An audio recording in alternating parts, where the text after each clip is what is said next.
What's up, fellow benchwarmers? Welcome to another weekly episode of Fantasy Benchwarmers. Actually, this is the season finale of our season 2, first full season of Fantasy Benchwarmers, and we definitely appreciate all the support that we have gotten this year. Of course, as we know, the season has ended with the Bucks winning in 6. Yes. And with Jeremy having much more money.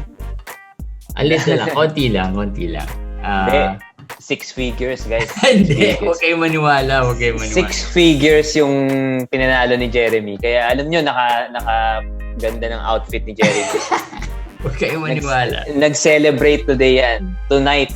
Huwag kayo maniwala. Linibre niya ang buong family. Buong extended family na libre ni Jeremy. Ganun kalaki ang huwag kayo maniwala. Pero in fairness, the whole time I've been playing fantasy, siguro yung biggest earning ko. Ganito na lang, guys. Kahit matalo na si Jeremy sa buong buhay niya, bottom 2 every year sa buong buhay niya, lamang pa rin, panalo pa rin. Hindi naman. Ganun kalaki. Ganun kalaki. Of course, kasama natin si Komish. Yes. Season ender. Season ender. Gusto lang natin maglabas ng season ender para at least formally we close the season and then start a new one next week. Kasi next week, bilis. Draft na eh. Draft na. Week. So marami nang pwedeng pag-usapan as we move on to the next season. But today we'll talk more about fantasy basketball pa rin. Not really a lot about the finals kasi a lot has been said naman. Pero final take on the finals na lang siguro. Were you surprised? Were you, parang it was kind of expected na? Yeah, nung nakita natin na Giannis was healthy, when he was getting yung talagang old Giannis, medyo expected na. Because when you watch them naman, the teams were close. Pero ang difference talaga, the best player, ang layo eh. Giannis was the best player there by miles. Ang laki ng difference. Hindi tatulad ng KD versus LeBron or LeBron versus Steph Curry. Medyo may laban or Jokic. Ito si Giannis. Layo ng difference. Siguro more of the best consistent player. Yeah. Most consistent player. Kasi, we can also argue na, CP3 could have been the best player there. Devin Booker could have been the best player in Phoenix. Pero they weren't as consistent as Giannis. Let's put it this way. Pinaka-consistent player dun eh. Let's put it this way. Giannis, they're not at the level of Giannis. Giannis right now is at the level of the top 2 or 3 of the NBA. Debatable kung sabihin mo KD is a better player or LeBron is a better player. Pero at the very least, top 3 si Giannis. At the very least. You can even say he's the best player in the NBA right now. CP3 and Devin Booker kasi good players, all-star. I mean, si CP3, legendary. Pero right now, I won't not say CP3 is a top 5 or top 10 player. Kasi, di ba, yung age na rin and everything, di ba? Yeah. Tapos yung choking history. So, grabe naman yung choking history, pero medyo disappointing yung performance ni CP. Yeah. Playoffs. Di ba? So that's basically what happened. I mean, not the playoffs, but the finals. Yung finals. Parang I expected a lot more from him. I'm not sure if he's not 100%, pero anyway. Pero actually, the playoffs nga, half of the playoffs, he didn't play well eh. He didn't. Pwede sabihin dahil sa COVID. Hindi, yung conference finals, di ba? Nung bumalik siya, pinag-uusapan natin siya nagpapatalo kasi parang kasi bumabagal yung rhythm. And then he's not shooting the ball well. So parang 2 series na eh. So half of the playoffs, he was not really playing well. So yun, that ends the season, at least the NBA season with the Bucks winning the title. Do you think may chance sila to do it again next year? Yeah. I think so. People are underestimating na parang dahil wala si Harden and Kyrie na parang kung nandoon tayo wala yung mga flashy stars kasi. For me, kung nandun si Harden, I would not say na parang one-leg Harden lang siya. Pero nandun siya, naglalaro siya. So, for me, counted yun. Kasi there's only one ball naman eh. Ganun lang rin naman yun eh. Isa lang. Si Kyrie yung big loss. Pero I think even if Kyrie plays, hindi naman niya kaya na talagang totally beat the Bucks by himself. Diba? For me, may laban yun. Mag-adjust yung Bucks. So, I think may chance sila. Pero Brooklyn will be the favorites. Definitely. Yeah, definitely. With the big three, sila pa rin yung favorites. Pero this Bucks team is very resilient. Sabi ko nga, they remind me of the Houston Rockets team that Or won the back to Dallas back. team. Yeah. Pero For me, the ang Dallas thinking team. ko next season they'll be somewhat like that kasi almost similar yung lineup most likely kasi yung big three nila kahit paano will be there. Middleton, Giannis, and Drew. So it's depende na lang how they fit the other players in the roster. Pero they I can see them somewhat like the Houston Rockets of the 94-95 season wherein nag back-to-back, diba? No one expected them to win that first championship and then sa back-to-back, it will really be more about resilience. I And can see them winning next year, actually. I can see actually, them winning possible pa next rin year. no? As long as if Uh, everything goes their way then kahit pa paano, there's luck. I hope they re-sign Portis and maybe Dante DiVincenzo will be back. Maybe they add one more crucial piece, maybe a big or whatever, a Yeah. wing or a backup point guard. No, parang isa lang nadagdag na piece. I think they can win. I think they can. People are well. Siyempre injuries has a factor din naman talaga. Pero I think kaya ng Bucks. Ako rin I see them kaya nila with this lineup. Anyway, let's talk about fantasy. So, the playoffs is over. We look back at the the playoff performances of different players today. Quickly lang and run through them and who do we think are the biggest winners and losers. Fantasy to guys fantasy. Fantasy to not the Real life, not not the real real life. game. Pero simulan natin sa losers siguro. Sige, yun ang maganda eh. Mga mas maganda ba losers? Oo, kasi yun talaga ang clear losers itong dalawang pag-uusapan natin, clear losers naman talaga eh. Hindi talaga pwedeng sabihin debatable pa or talagang losers talaga. Hindi, pero alam niyo na naman di ba? Ben Simmons, siguro the biggest loser talaga of the playoffs. Bumaba pa lalo yung stock niya fantasy-wise after this playoffs, I think. Well, yeah, I think so. Kasi early in the season, he's been drafted. Medyo mataas na rin third round. 30s ata, di ba? Mga 30s. Yeah, second, third round, di ba? So, I mean, pero now,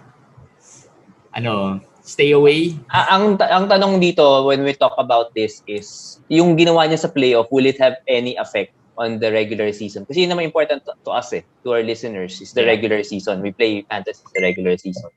So, I think may effect. Kasi he will be traded, number one. So, that's why nung sinulat ko nga yung article about the winners and losers, for Ben Simmons, depends on where he will be going. Kasi more or less naman sure na traded na siya. Pero regardless kung saan siya mapunta, I think at least people will now realize not to pick him in the second round or third round kasi that's too high. Whatever build you're trying to build, medyo mataas yun for me. Siguro kung 40s pa, pwede pa. 40s, parang ganun. Pero yung second round, taas din. Hindi, kasi I think the reason why second round, kasi the year before he was, putting up really good numbers in terms of, except of course the free throws. Pero the counting stats, parang Westbrook type of player, di ba? Pero talo ka sa free throws, talo ka sa 3 points, talo ka sa turnovers. He doesn't score as much then. So, hindi to ni Westbrook.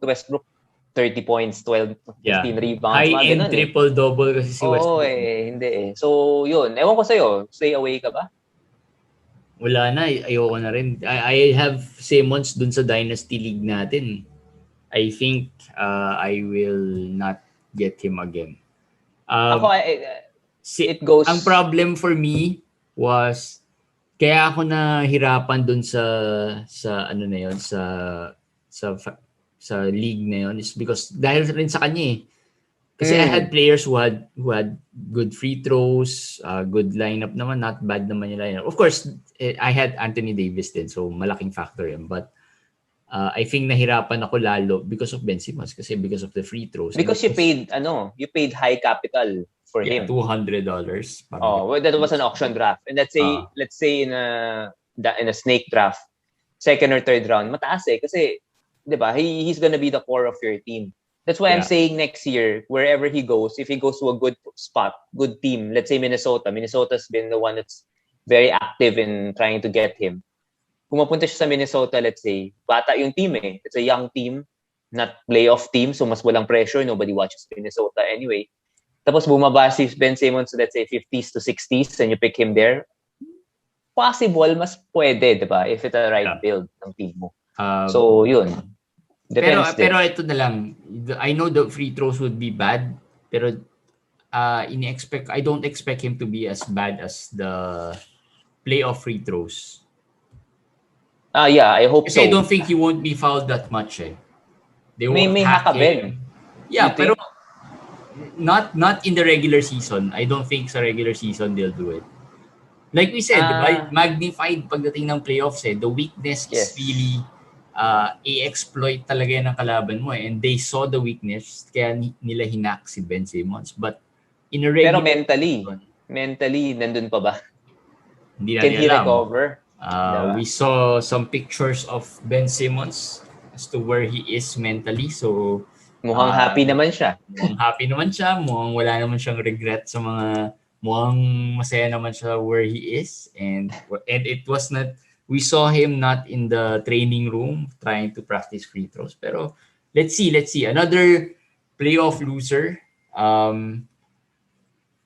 Julius Randle. Yes. Julius Randle is he, kasi marami na surprise sa kanya eh. In fairness, he wasn't picked high this year. This year. Yes. Do you think that's parang Ben Simmons din ba yan, that it would carry over to the regular season, or somehow he'll give you pretty much the same numbers? I think he's gonna pretty much give you the same numbers. I don't know who the Knicks could get. Kasi they can get Lillard, they can get some other superstar bigla. DeMar DeRozan daw, that's possible din pumunta. So, depends pa on those factors. Pero I think he's not gonna be this bad. He's not this bad.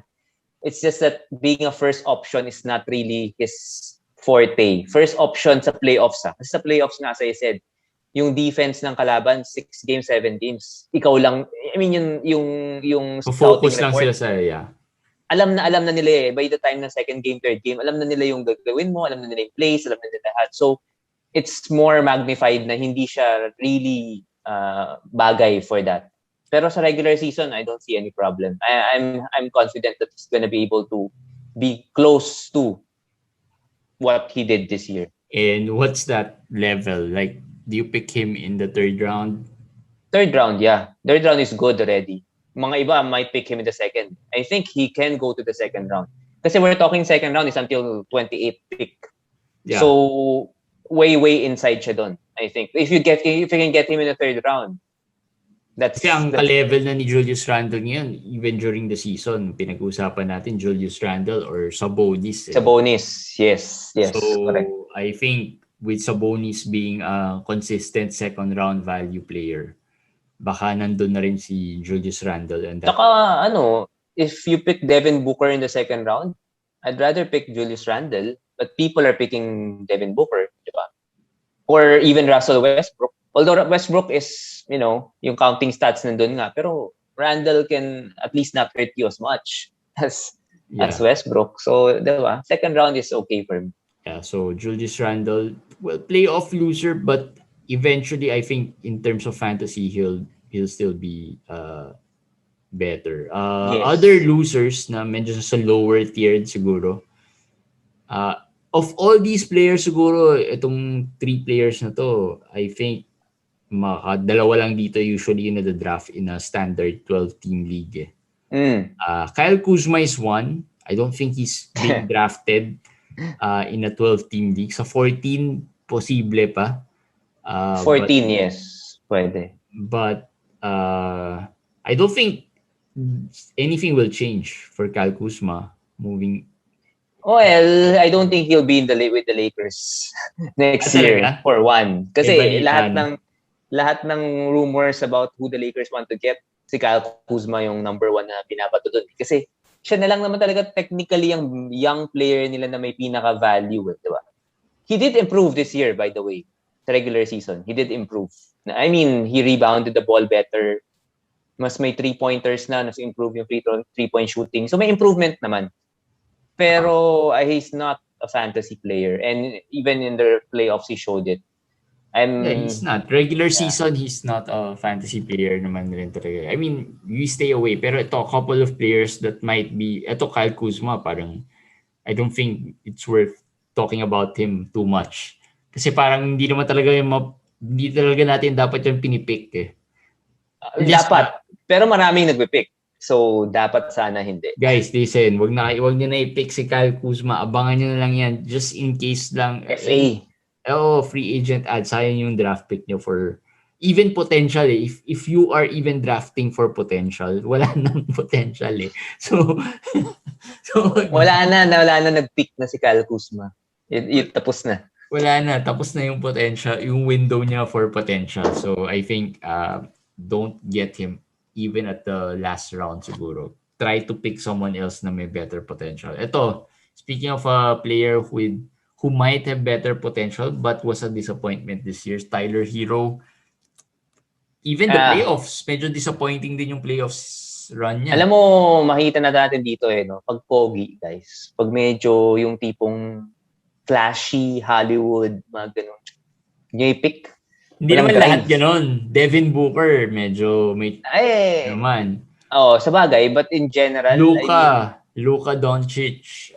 Hindi, si Hero masyadong nauna yung hype nung rookie year.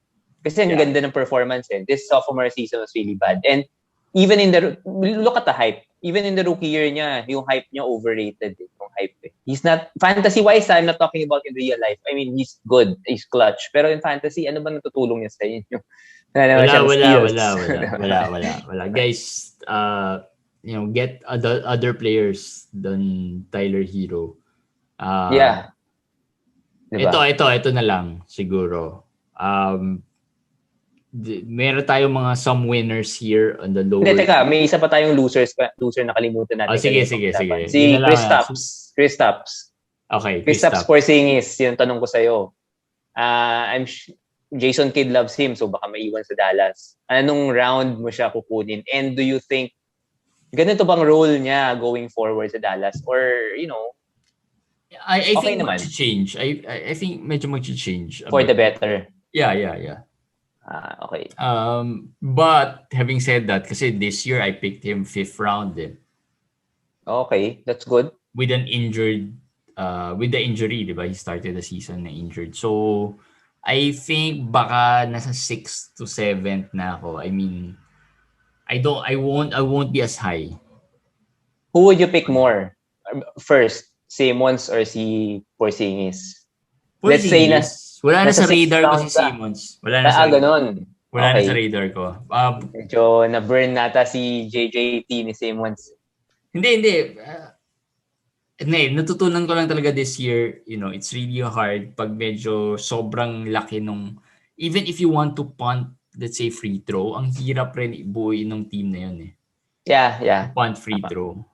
So I'd rather have players who are efficient kahit papano. Or even if they're not efficient, at least they won't hurt too much. Kung isama natin si Kawhi sa usapan, si ACL Kawhi. Kawhi on the 5th round? 6th round? Nasa 5th round ka, nandun pa yung tatlo. Kawhi, let's say February babalik. Di ba? Yun ang maagang prognosis. Pag 5th round, I'll pick Porzingis siguro muna. Then Kawhi. Okay. I just feel na baka maraming maghihintay kay Kawhi until mga 6th round, 'di ba? 7th round. Pero pinag-usapan na natin last time let others worry about him. Yeah. 'Di ba? Si Kristaps for me, I think ang worry ko sa kanya not his performance nung playoff. Ang worry ko sa kanya is the injury. If you're gonna tell me na he's gonna have a healthy-ish season, mga 70 games, 65 games out of 82, I'll gladly take him. Kung na 5th round yun, thank you very much. Pero kung 4th round nga, mapapaisip na ako. Healthy-ish siya. Ang problem ko sa kanya yung injury, not his performance. Because even yung performance niya nung playoff na ganyan, was actually, fantasy-wise, still helpful. Kasi he blocks Yeah. He blocks, he takes the threes. Yun ang ginawa niya. He became a spot-up 3-point shooter and he can block. He basically became Brook Lopez na mas maganda na bata. Na yung old Brook prime. Yeah. Prime na Brook Lopez fantasy-wise. So, don't look at the, yun ang tip ko na lang. Don't look at the, media burn of Kristaps. Fantasy-wise, may value pa rin siya. But the injury, yun ang problem ko. I'm not too sure if he's gonna be healthy. Last one of the losers, Dennis Schroeder.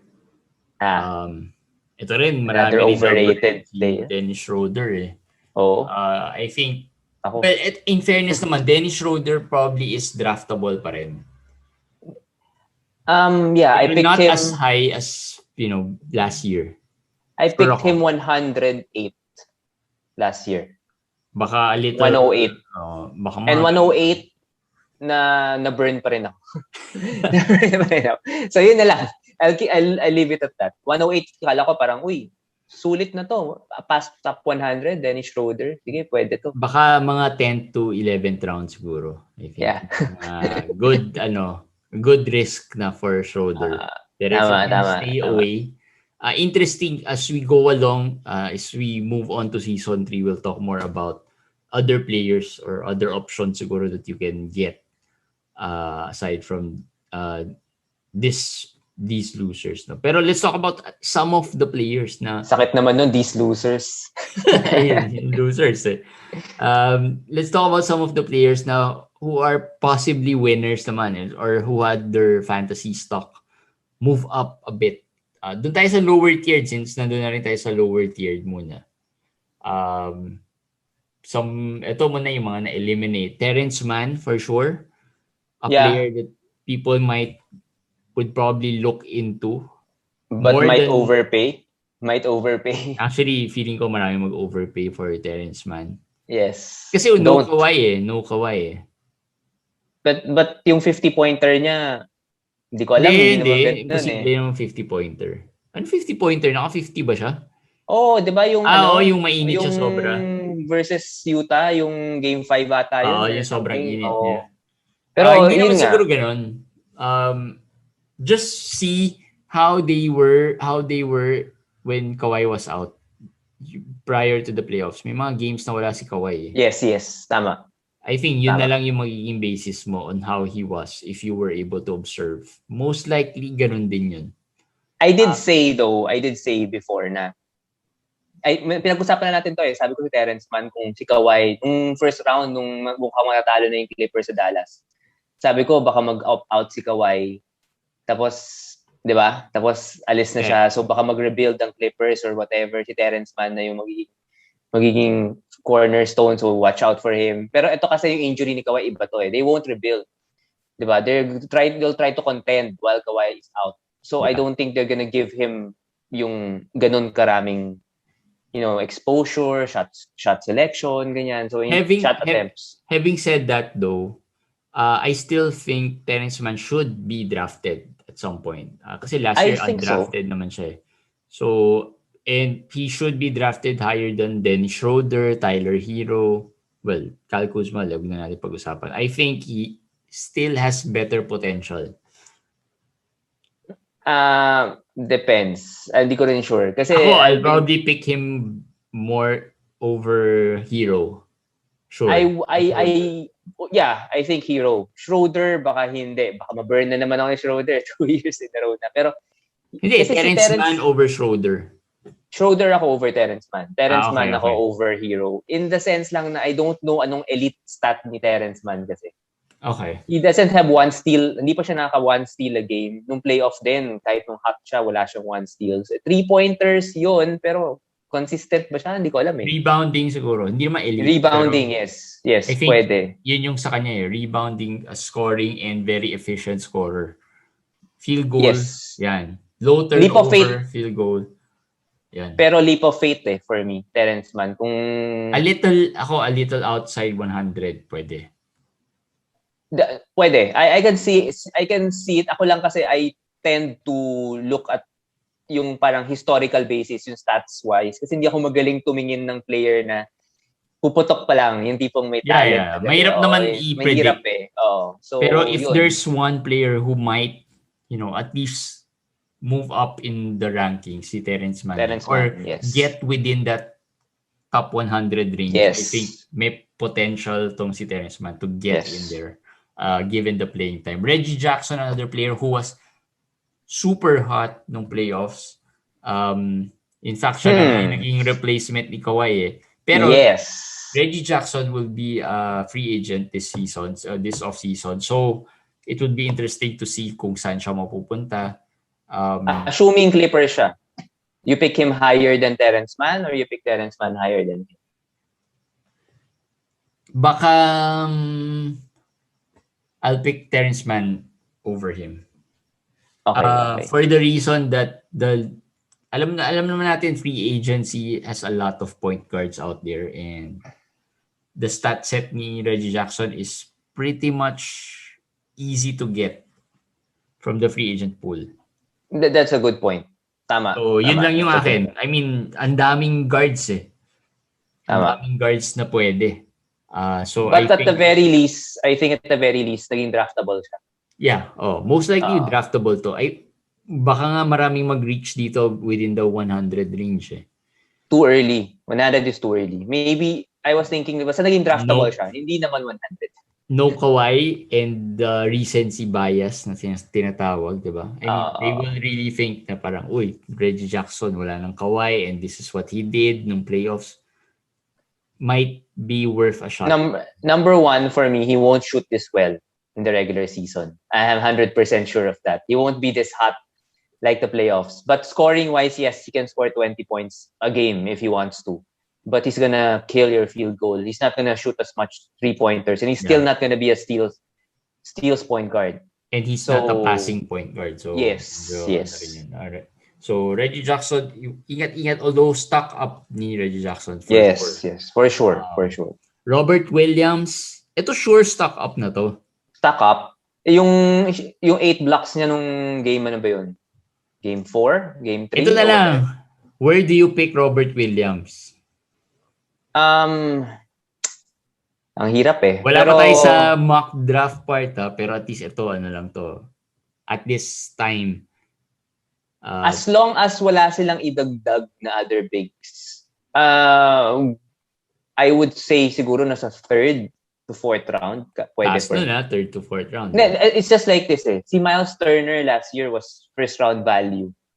Diba? Although, diba, medyo skewed yun dahil sa blocks. Pero, still, if you can get Miles Turner blocks in the 3rd or 4th round, you'll take it. Pwede na, yeah. And good diba? Point yun. Miles Turner was picked around 3rd round, diba?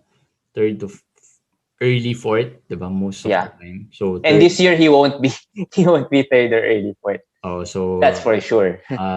So possible rin given the hype that Robert Williams had during the season. So possible yan. Moving on to Kevin Huerter, ito another player who played well in a stacked Atlanta Hawks team. Ang tingin ko dito kay Huerter, parang may potential to be a Klay Thompson type of player. Yes, that is true. Maybe not as good as Klay. He won't be as good as Klay. Pero meron, he can defend, he can, create. Pero ang akin lang, the stats niya nung playoff, even if he was already playing well, when we see it, eye test, pinapanood natin, galing pala ni Huerter. Yung stats niya was worse than his stats in the regular season pa rin. So, I think the impact he had was more in the real game, not the fantasy kind. Pero, if he takes a step up, kasi 2nd year pa lang ba niya? Or 3rd year or something? Yeah. Bata pa siya eh. He could take the next step up for the Hawks. Then he can be something. Draftable na naman si Huerter to begin with. Yeah, draftable. Interesting lang sa Hawks kasi they have a lot of very young. Yun lang. Diba? Yeah. So medyo nakalimutan na natin si DeAndre Hunter, si Cam Reddish for one, played well during the last game, diba, of the season, of their season. So maraming young players. Pero among those 3 siguro na young players ay parang Huerter and Hunter might be close together. Pero Hunter tayo. As long as the knee is... Ewan ko lang, anong problema sa knee niya? Good enough. Nakatakot yung knee eh. Pero si Reddish, feeling ko, ano lang yan. Sinwerte lang. Feeling ko sinwerte. Wala. Di tayo believe kay Reddish. Draftable pero at the tail end na of the 12th round, 11th round. Pero winners yan. Reddish, Huerter, mga stock up. Yeah. I think. And then players from the finals teams, campaign. Campaign. Yun. Ganda ni campaign eh. Pero, again, Campaign or Reggie Jackson? Yan. Reggie Okay. ako. Kasi it's just the role. And telling me Chris Paul will leave, then Campaign will be the starting point guard, Campaign tayo. Pero I assuming lang lahat to guys na Chris Paul will stay. Backup minutes ni Campaign not enough for solid fantasy value. So, okay, yeah. I agree na medyo hindi pa worth the chance. Kumbaga, Bobby Portis, another si word. Bobby Portis, favorite natin yan. Alam mo naman. Bobby. Nakailang quickie sa atin si Bobby Portis. Sinabi naman natin, di ba? Wala tayong pakialam kailan niya makuha yung stats, garbage or whatever. So this playoff performance niya solidifies him as a good pick next year. Walang big man ng Bucks. Brook Lopez, Giannis, Bobby Portis. Yun lang. Yeah. And I don't even know if BJ Tucker will come back kasi may rumors na Brooklyn daw siya. Kinausap daw ni KD. So, diba? During dun sa kissing nila. Nose to nose battle. Because PJ was about to sign with Brooklyn talaga. Last minute, ewan ko sino nagsabi sa kanya, napunta siya sa kasi Brooklyn I think went for Blake Griffin. Yeah. That's why napunta siya sa Milwaukee, but he was going to sign with Brooklyn already. Brooklyn at that time was going for LaMarcus and Blake. Hindi naman nila alam na mawawala si LaMarcus eh. Yeah. So napaswerte pa. Talagang destined data itong Milwaukee this year. Pero yun nga, si Portis, draftable, stock up. Yeah, for sure. Whichever round, siguro mga lower.